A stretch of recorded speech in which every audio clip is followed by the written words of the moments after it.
Hello everybody! Before we start, I'd like to make a short notice that painting metallic colors with an airbrush is most difficult technique. Paint flows in different way and you have to get some practice before you starting painting metallic. So if you are going to buy airbrush and paint your Grey Knights, it's okay, but first paint the whole army or two for friends.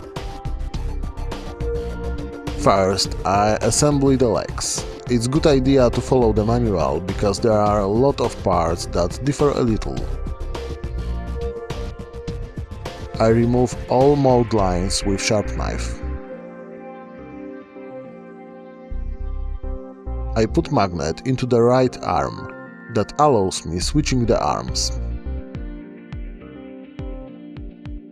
I prepared holes in the hands.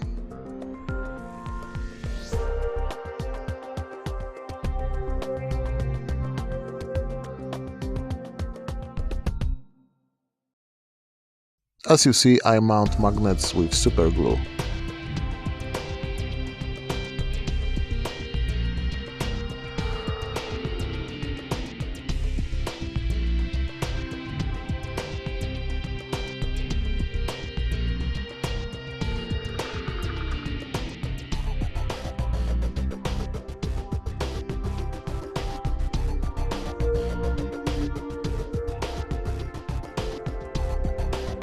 When hull is ready, I paint undercoat. It's important to use grey undercoat for painting metallics, unless you want very high contrast, then rather use the black one.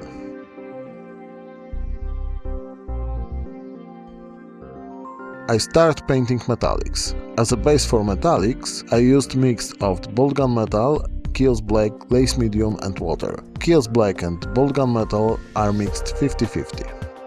It's very important to add glaze medium or other chemical that improves flow of the paint. Without it, airbrush will make smudges.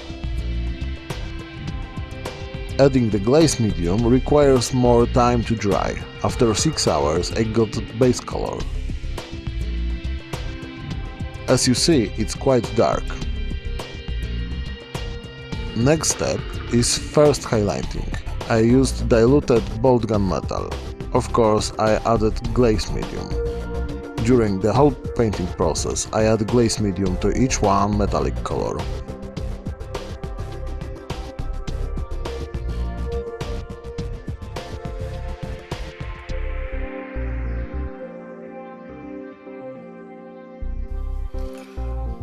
Here are parts highlighted with diluted mithril silver. Shades on the parts are strong.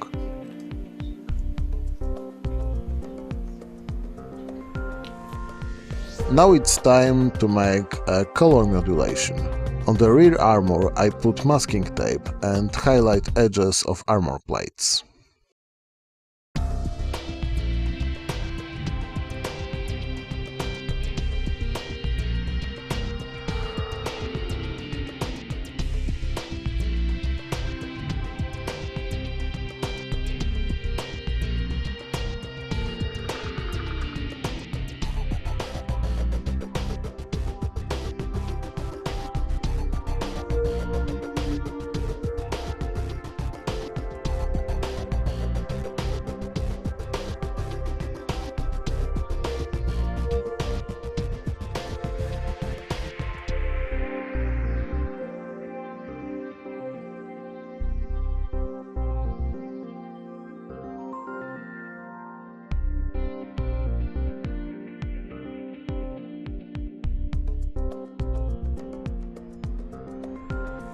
Highlighting the hull is done.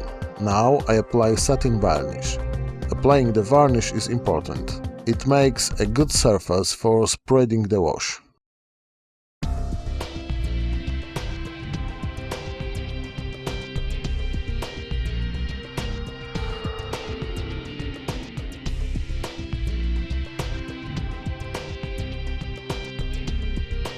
I made black-blue wash using paints Regal Blue and Chaos Black.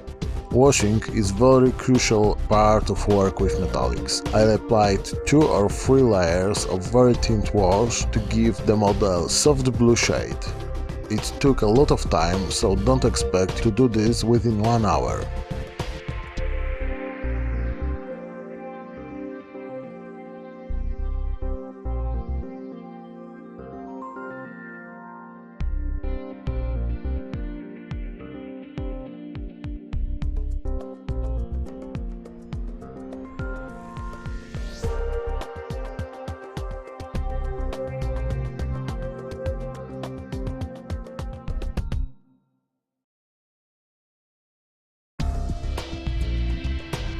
Painting the fourth sword is very easy.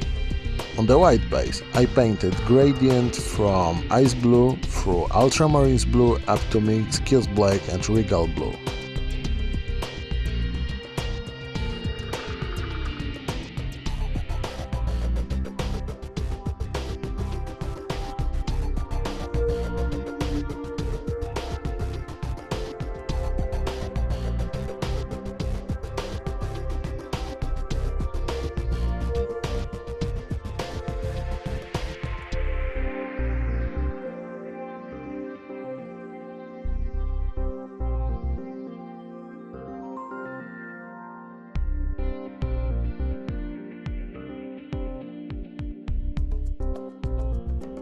I finished the sword painting its edges white.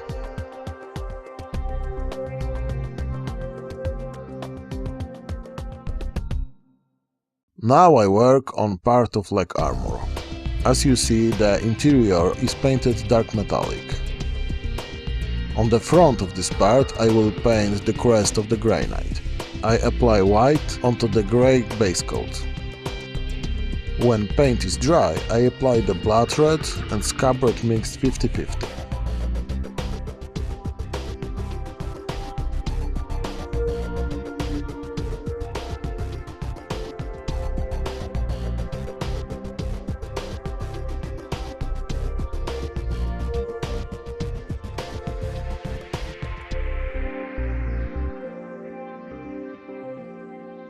On the right you see added mithril silver on the booster. I also painted other boosters of the model.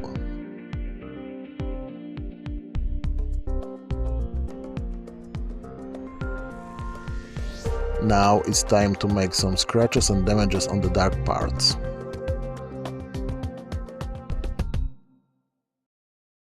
I added black-brown wash.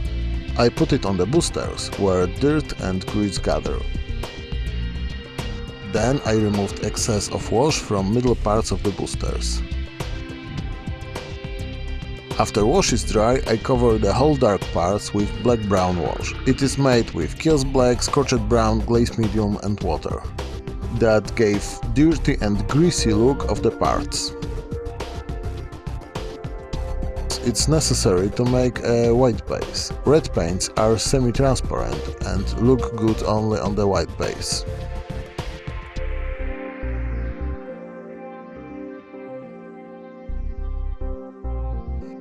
On the silver parts I added blue-black wash. Excess has also been removed.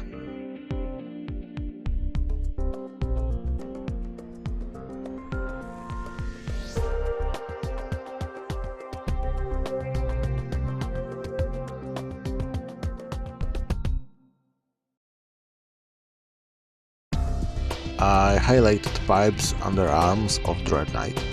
I used mix of Kills Black and Codex Grey.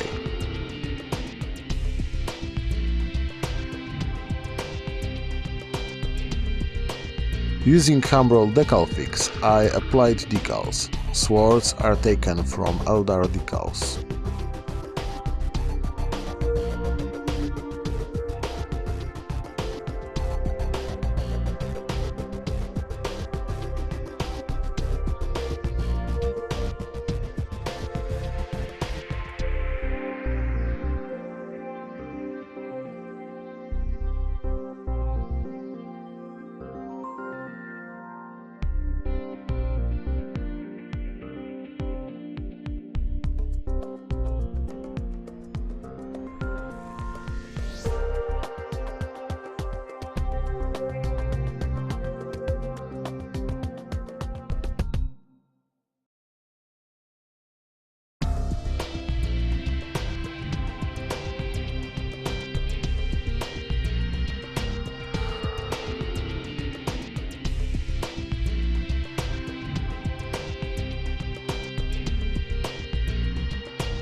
Here we have some scenes from painting second Dreadknight.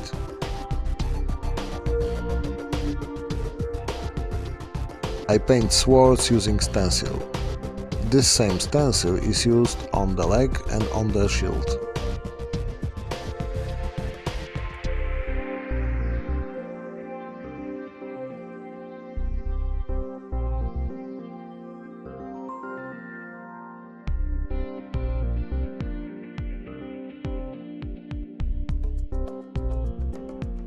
I painted letters on the shoulder parts with gold paint. I used old gold paint from Vallejo Liquid Gold range. Liber Celtica pages are painted with snakebite leather highlighted to bleached bone.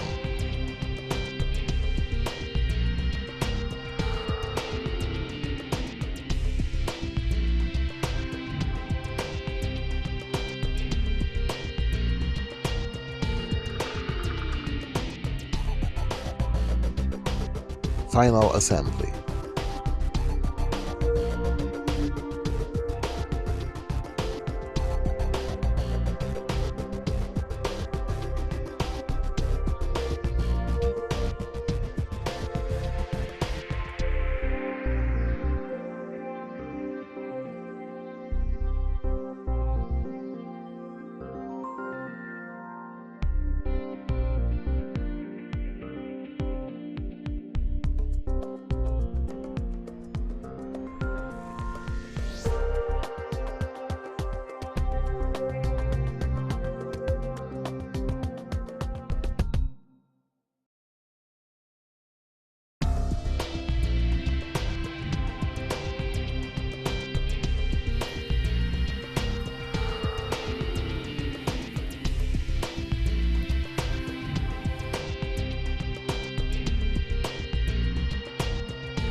Model is finished. Thank you for watching.